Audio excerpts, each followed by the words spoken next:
XMTL60WR. Your money is sitting right there in your bank account. You can see it. You can open the app this very second and look at that number on the screen. And yet there is no law in this country that requires a bank to hand you all of it today. Not most of it. Not even a reasonable portion of it. No federal regulation guarantees that you can walk into your own bank and walk out with your own cash. Daily withdrawal limits are set by individual banks, not by federal law. The limits blocking you were not written by Congress, they were written by the bank itself, which means the bank can change them quietly without ever telling you. And the day you find out is always the day you actually need the money. And things have been getting quietly tighter over the years, not looser. Bank branches have been closing across this country for a long time. The ones still open hold less physical cash than they once did. More of banking has moved to a screen, and the parts that never made that shift are the parts that older Americans depend on most. So the country has been slowly rebuilding itself around people who do everything online, while the people who most need physical cash are the ones with the fewest branches left to walk into. Nobody announced this. There was no letter sent. It simply happened one closure at a time until the nearest branch was 40 minutes away and the cash drawer inside it was smaller than it ever used to be. There are 5 separate barriers standing between a senior and their own cash right now. The first one stops you at the machine, usually somewhere between $300 and $1,000 per day. The second one stops you at the counter, even with a teller standing right there looking directly at you. The third one is the branch simply not having enough physical cash in the building. The fourth one turns a completely legal withdrawal into a federal document with your name on it. And the fifth one is the reason people end up facing criminal charges for withdrawing their own money. Now here is the important part. 4 of these 5 barriers can be removed with a single phone call made before you ever leave your house. The same withdrawal, the same amount, the same bank. Refused on one day, approved on another. The only difference is that one phone call. Before this video ends, I will tell you exactly what to say when you make it. My name is Kevin. I read the rules so you do not have to. This channel exists for one reason. We read the fine print that determines what happens to your money, so you find out before the system decides for you. Subscribe and turn on the bell, because every person watching this has a limit on their account right now that they have never been told about. Rule number 1, the ATM limit. Let me start with the machine because that is where most people first hit the initial barrier. Every ATM card has a daily withdrawal limit. Every single one. Yours has one right now. For most standard checking accounts in this country, that limit sits somewhere between $300 and $1,000 per day. The bank did not create this limit to hurt you. That limit is a fraud prevention tool. If someone steals your card and your PIN tonight, the daily limit is the only thing standing between that thief and your entire account balance by morning. Without it, a stolen card empties an account in a single night. With it, the damage stops at a few $100s, so the limit protects you right up until the moment it is you standing at that machine needing your own cash.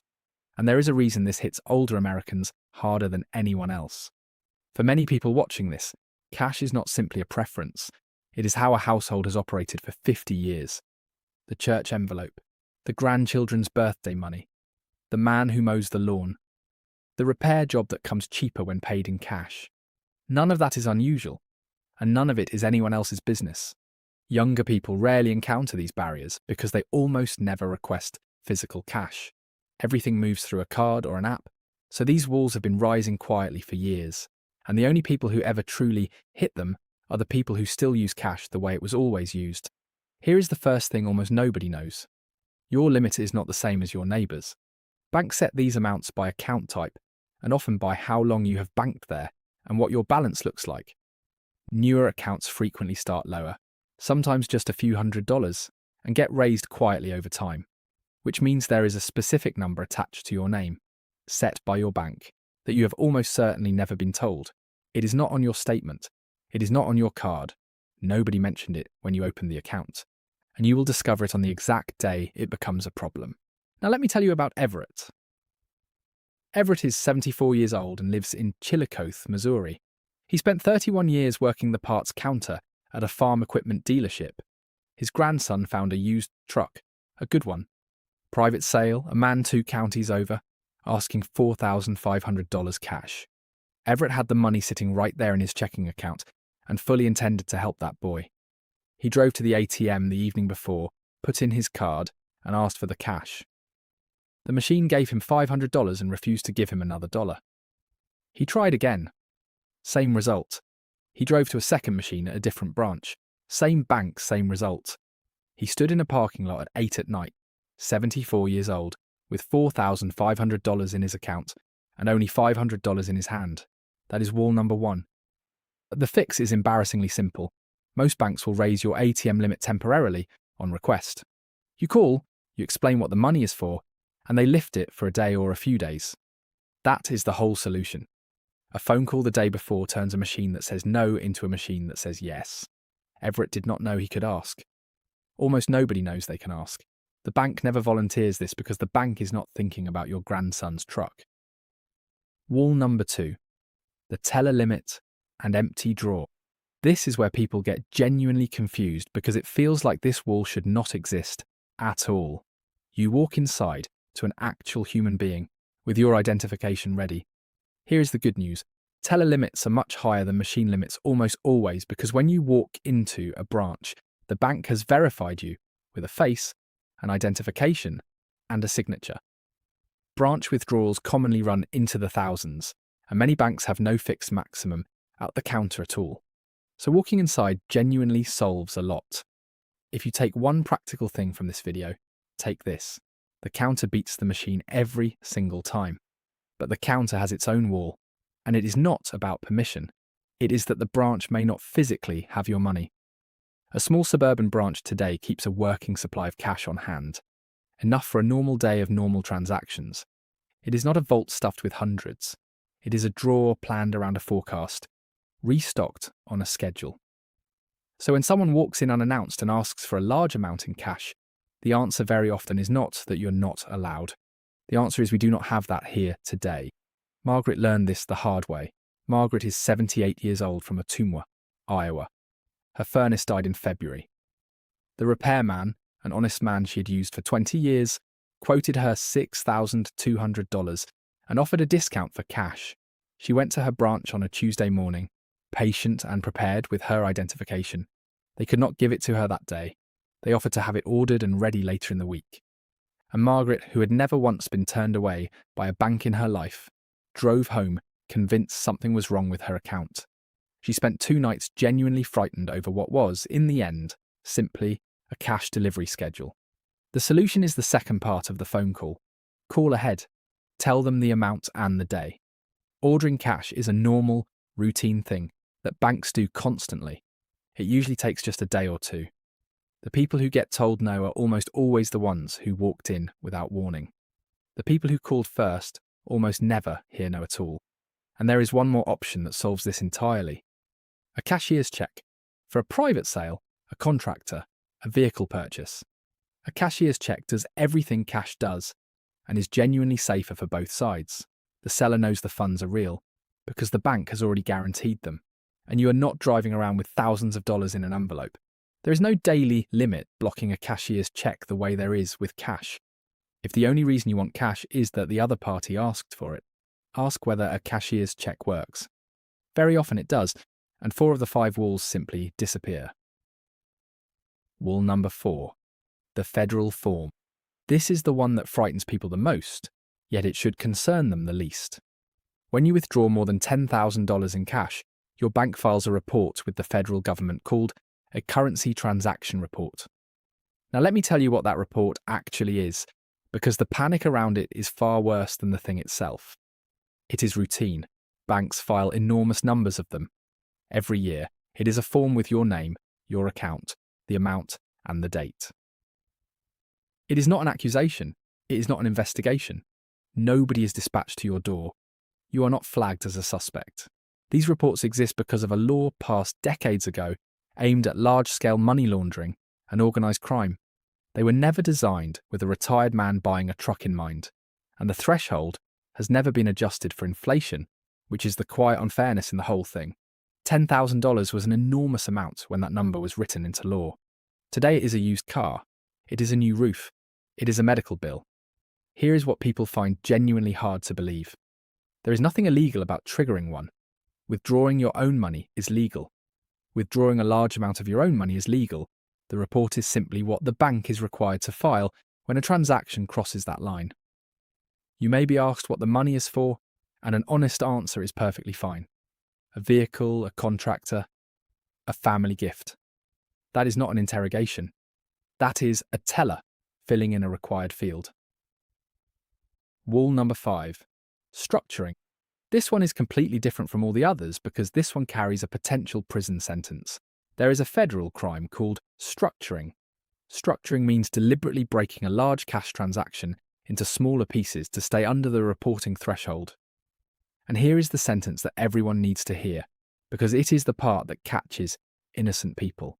It is a crime even when the money is completely legitimate. The money can be your own savings, money you earned, paid taxes on, and kept for 40 years. Entirely clean, entirely yours. If you split it up specifically to stay under the line, the splitting itself is the offence. Let me tell you about Rayburn. Rayburn is 71 years old and lives outside Cape Girardeau, Missouri. He sold a piece of land that had been in his family since his grandfather's time. He wanted $12,000 of the proceeds in cash for reasons that were entirely his own business and entirely legal. Someone at the coffee shop told him that withdrawing more than $10,000 would notify the government and that he should just take out a little less on 2 different days to keep it simple. Rayburn did exactly that.